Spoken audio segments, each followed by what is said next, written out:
Okay. Hello! Hello, good morning, good afternoon, and good evening sa inyong lahat.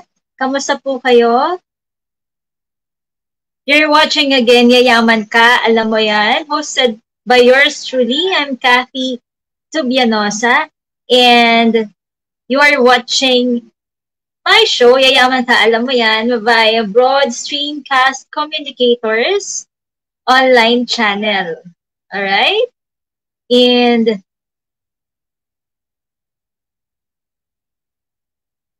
yun, so before I start my episode for today, I would just like to play the intro of my show na medyo for the past few episodes, hindi ko siya napapa-air, di ba? Hindi ko siya napapakinig sa inyo. So here it is.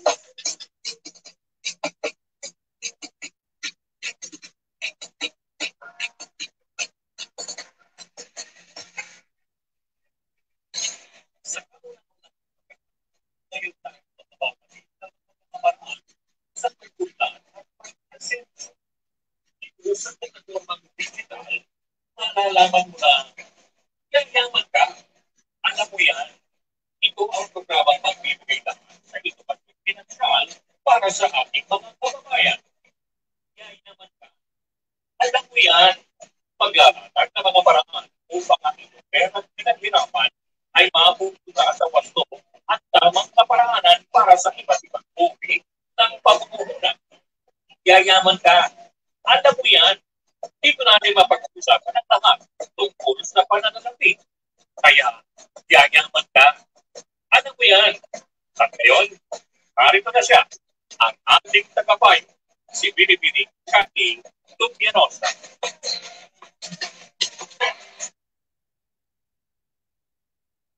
And para sa mga first-time viewers natin, para malaman ninyo ano ba itong Broad Stream Cast Communicators online channel.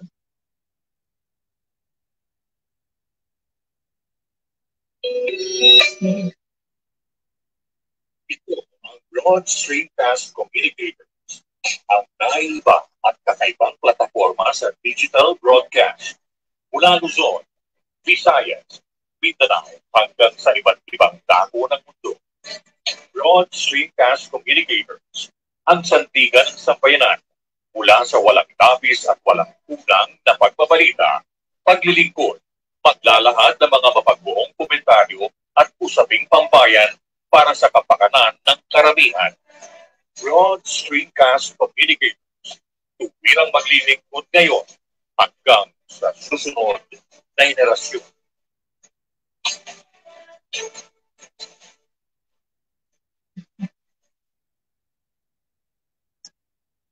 So ayun nga, no? I hope I hope na you may also follow the YouTube channel of Broad Stream Cast Communicators and also our Facebook page. You can search that, and nandun lahat ng shows po ng Broad Stream Cast Communicators, and also yung mga shows po, yung mga previous episodes nasa YouTube channel po for my show na Yayaman Ka, alam mo yan, and my show is designed to educate Filipinos all over the world, from Luzon, Visayas, Mindanao, hanggang sa 7 continents of the world. Hello mga kababayans natin na ang sisipag para sa mga minimiting pangarap and para sa minamahal nilang pamilya, di ba? After all, we are all working so that to achieve a good life, to experience a good life, di ba? And of course, to give the best life na maihahandog natin sa ating family, loved ones, sa inyong children or parents, di ba? Di ba? And of course, for your personal growth and development.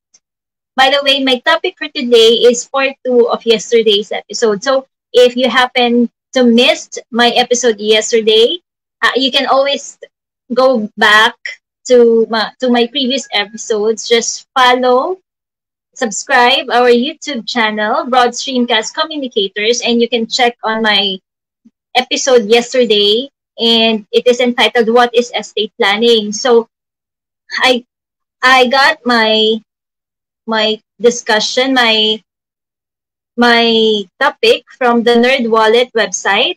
I'm giving the credit to this website, and it was written by Miss K. Bell last February 12, 2021. So it's so fresh, diba? Talagang bagong hain para sa ating mga Filipinos that really deserves proper financial management and planning, di ba?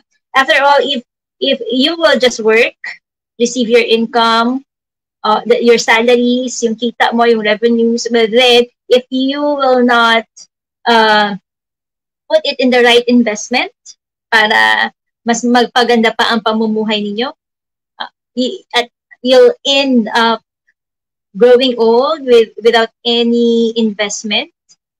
Worst case scenario, talagang walang-wala. Aasa ka na lang sa children mo, di ba? And also, looking back, you'll look back to your past, to your younger years na, wow, maraming ganito mga, if they will talk about their previous younger years na buhay, sabihin nila, when I was so young, ang dami kong work, dami kong kinikita, and now I am old, I have none.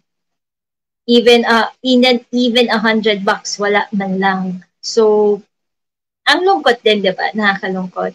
And also, of course, since estate planning ang ating topic for today, yung pinaghirapan nyo naman, if yung pinaghirapan yung assets that you are accumulating, dapat is you're also planning for the estate planning, for the proper succession, either if it's for the ownership of your assets, kung kanino ba yan mapupunta, sino ba magmamanage, or for a certain position, or for a certain responsibility, di ba? Ang dami. So, sisimplihan lang natin muna because ang lawak ng topic na ito, but I will just make it simple for you guys. So, i-recap ko lang. Yesterday ay na-discuss ko nga ano ba yung estate planning. Estate planning is a process of designating who will receive your assets and handle your responsibilities after your death or incapacitation. Hindi ka na capable to manage those assets pag nagka-amnesia ka or nagkaroon ka ng illness, o diba? So, while you are young and while you are accumulating your assets, estate planning should also be done, should also be planned at least twice a year or annually. Kasi diba, the more you accumulate assets, the more that you should have an estate planning. Kahit sabihin natin, nagsisimula ka pa lang, para naman hindi masayang yung pagod mo while working on your assets para sa pamilya mo. Okay? So I had discussed yesterday yung very simple, number one preparation that you need to do is to protect your heirs from the estate tax. Simple lang. Kung meron ka ng mga assets and let's say it is worth 50 million or 100 million, and when you passed away, before your assets will be transferred to your heirs, before the ownership will be transferred to your beloved family, the government will charge taxes on your assets for at least 6% of the total assets that you have. Your heirs is responsible to pay that 6% before they will be able to enjoy, or before they would be the legal owners of your assets. So just imagine, for 50 million pesos, that's 6%, that's 3 million. Okay, times 0.6%, that's 3 million pesos. So kung may 100 million ka, that's 6 million pesos. So, sorry. Okay. Okay, yung stand lang yan. Medyo nag-add. Alright? Yun. So just imagine, yung 3 million pesos na yun, if paano mo na-accumulated is through your blood, sweat, and tears, diba? Tapos pamimigay mo lang sa government. So one way to at least protect them or protect your asset na na mapunta lang sa government, invest on insurance. Why? Because if you will get a life insurance na ang insurance coverage is 3 million pesos, once you pass away, 3 million pesos will be given to your heirs, and it is tax-free. Wala silang tax na babayaran, and this will be the amount that they would be paying. They can now settle the 6% estate tax, diba? And you know what the good thing is, yung pinakamaganda dito, you will only invest at least, na-compute na natin kahapon, no? At least 2 or 3% of 3 million pesos. In how much is that? At least mga ano siya, let's say, kasi standard is 6%, 0.6, 180,000 pesos annually or lower than that. Meron iba-iba kasi investment customization namin for each individual. It depends on your capabilities and your financial status, diba?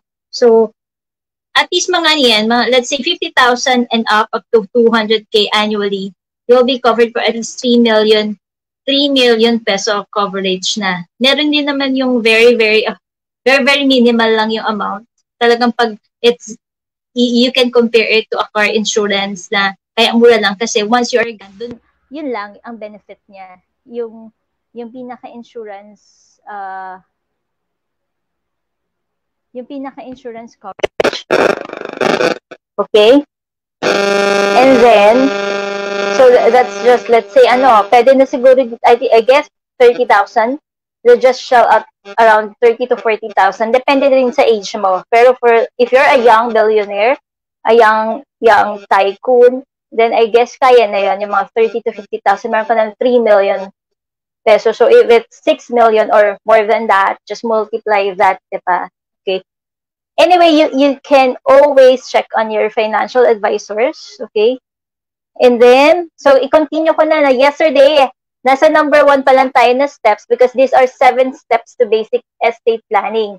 Estate planning, ito yung paplanuhin mo, how will you transfer your assets to your chosen beneficiaries, to your beloved loved ones, your family, kanino mo ba yan ipapamana once you passed away. And also, hindi rin natin alam, baka it will came to a point na buhay ka pa, pero magkaroon ka ng Alzheimer's, knock on wood, or any illness that will hinder you to manage your assets na hindi ka na capable. So, sino ang pwedeng mag-manage nito? Who are the persons that you will be putting your trust na nung matino pa yung isip mo, you're still capable, nilapat mo na yung plano mo na, ito, pag nagkaganto ako, ito yung magmamanage, dito mapupunta, ganyan, diba? You are already prepared. And when you passed away, hindi sila mag-aaway-away kasi you properly distributed your accumulated asset already. Alam mo na kung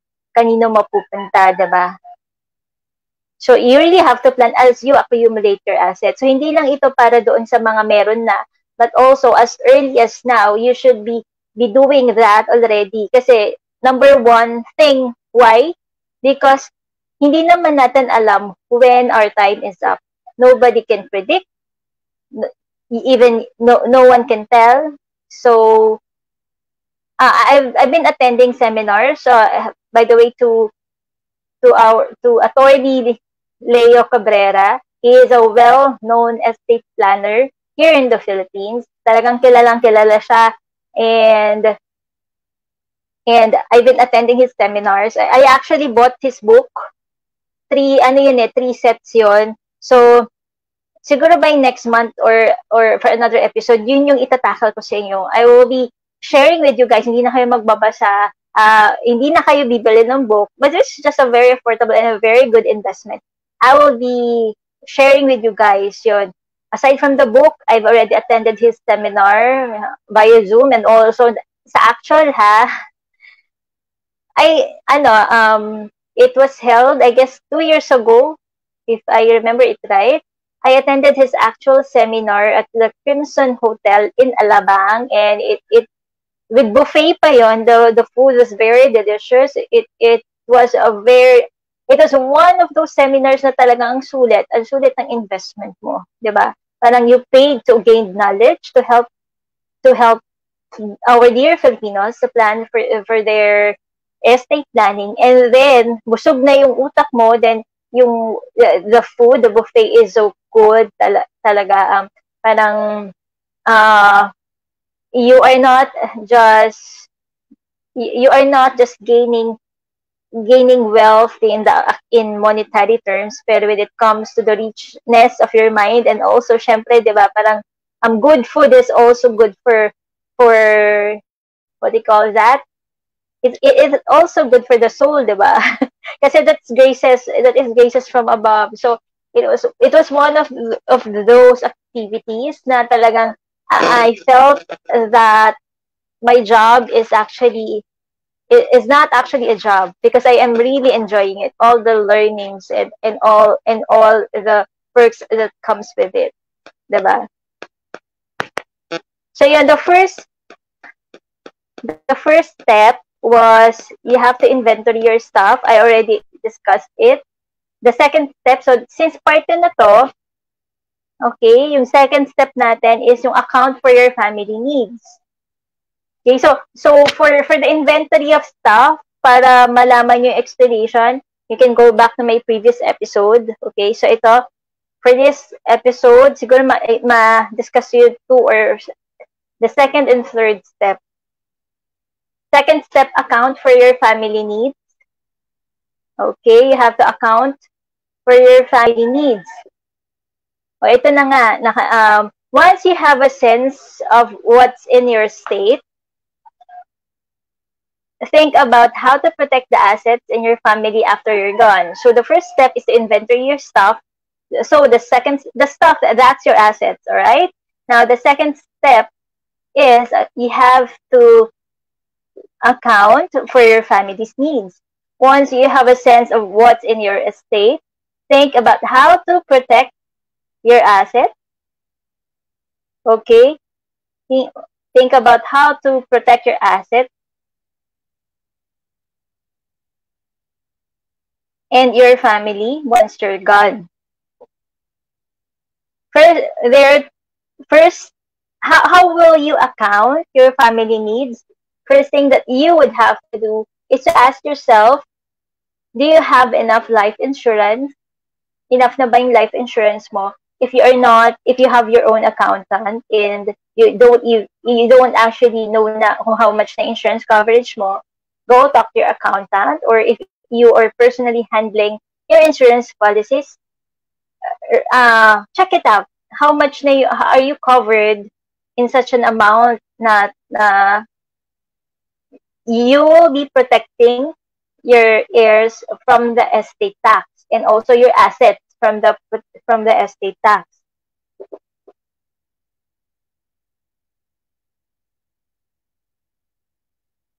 Okay, and then second, name a guardian for your children. By the way, yung life insurance pala, of course, aside from the insurance coverage that you need for your family, for them to be able to estate tax once you're gone, of course, iba pa yung insurance coverage mo that will be taking care of your children's needs, for their education, and also your family's needs for their yearly basic needs, right? Although if your spouse is also working, of course, yung share mo is really important. Napaka-importante nung sinishare mo doon sa spouse mo. So once you are gone, mahihirapan din siya. But if you're covered, then the insurance amount, the proceeds that will go to your family will be able to help them move on financially. Diba? Masakit, emotionally, they will miss you a lot. But then, if you have the right proper insurance coverage, kahit pa paano, diba, aside okay lang na okay lang naman kasi it's just normal for them to be sad and to feel emotionally depressed once you are gone. But then, the money the money aside from the assets that they will be receiving will be really a big help for them to move on, to survive on their own, right? Okay, the second thing that you need to plan to include in your essay plan is to name a guardian for your children. All right, not not all of us is so fortunate enough to be living with both parents, right? With the father and the mother. So if you're a single parent, have you ever thought who you would be able to trust to guard your children, to take care of them? Usually these are your parents or your brothers or your sisters. But then again, of course, you don't want them to burden you don't want your passing away to be a burden for them, because you will be passing the responsibility of taking care of your children, right? So it is important that part of your essay plan is you already know who you will you will be trusting to take care of your children, if you have any, or your parents if you're taking care of your parents, right? Document, and then also you have to include this. Sama nyo rin ito sa essay plan ninyo. Document your wishes for your children's care. So, meron tayong mga pangarap sa mga loved ones natin, sa family, sa parents, sa children, even to our fur babies. Diba? Yung mga mahilig, yung mga dog lovers, cat lovers, yung mga may mga alaga na they're already a part of the family also. Diba? So, you have to know paano? Ano ang magiging sitwasyon nila once you're gone? Yun na nga, sino yung mag-aalaga sa kanila, di ba? Because if you will not plan, like for example, pagdating sa kung sino yung magmamana ng mga asset mo, there is a standard na sinusunod sa court by law. So, it's like na instead of you yourself will be the one deciding who will be the deserving heirs, ang court ang magpro-provide noon. Okay? Okay, now we're on the third step. Nasa pangatlong step na tayo, my dear viewers. Okay. Third step, establish your directives. So we have to establish your directive. Ano ba tong legal directives na to? Of course, when it comes to the asset, to the legalities, talaga meron mga professionals that handles that will help you.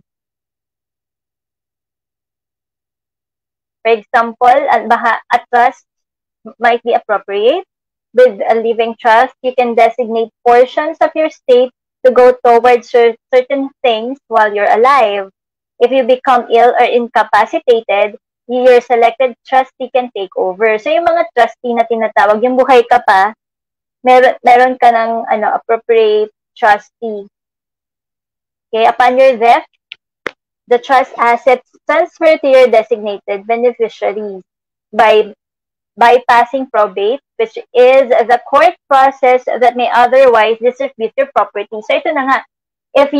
Kung hindi mo napagplanuhan, it will be processed to court by laws, diba? Sila magde-decide kung anong nasa law.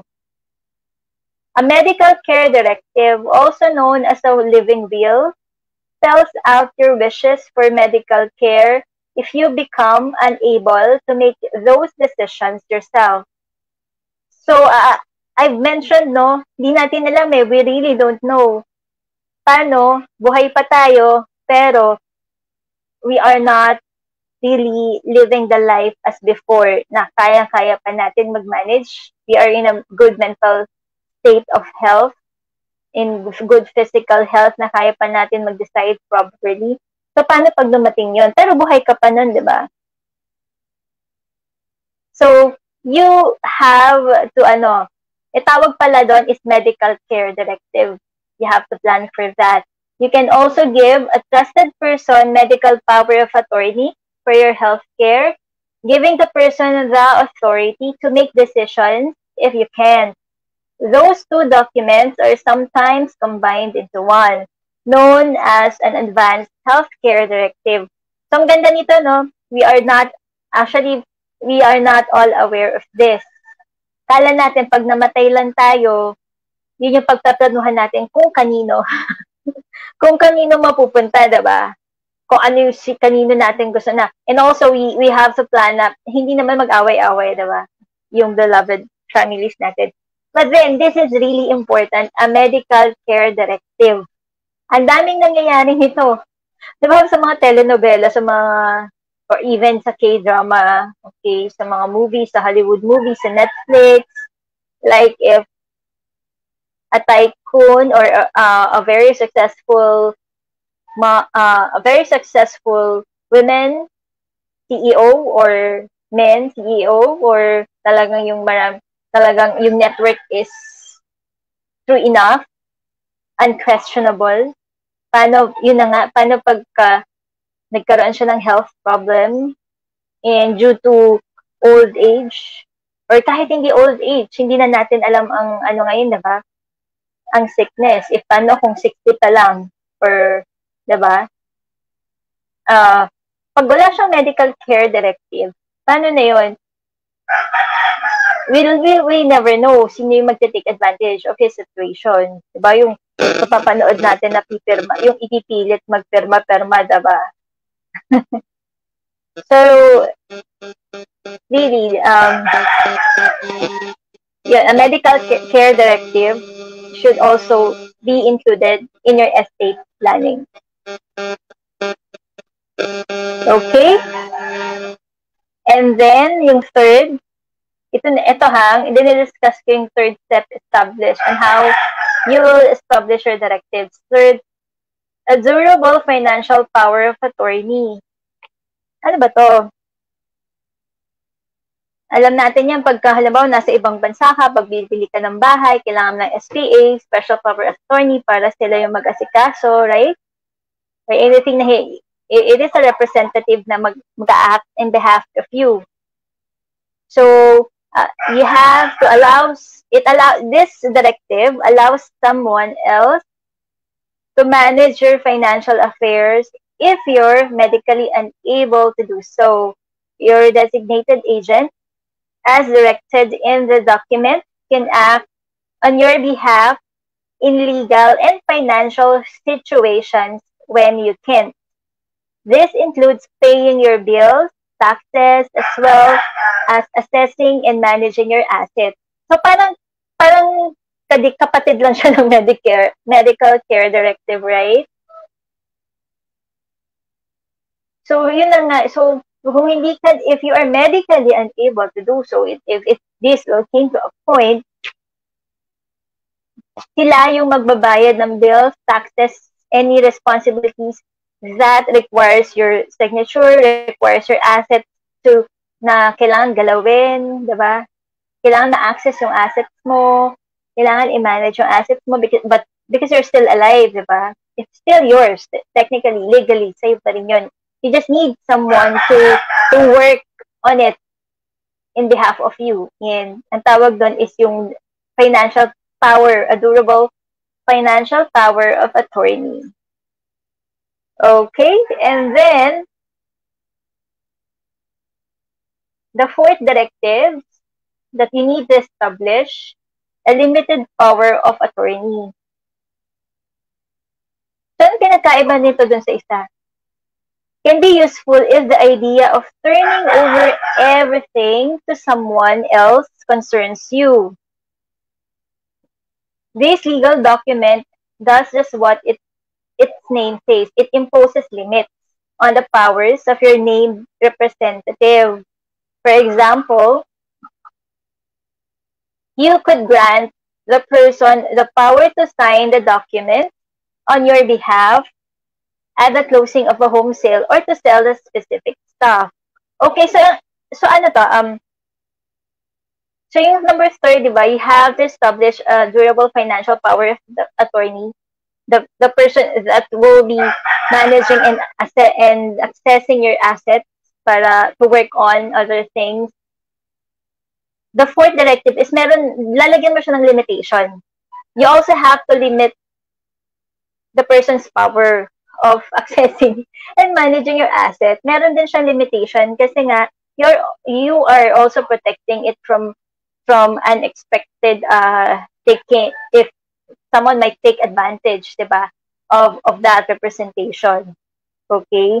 So just giving a limit into it. Okay, so last but not the least, for the directives that you need to establish that should be included in your estate planning, of course, it all boils down to who you will give the power of attorney. You have to be careful about who you give power of attorney. Kung kanino mo ibibigay yung SPA na yan, yung special power of attorney.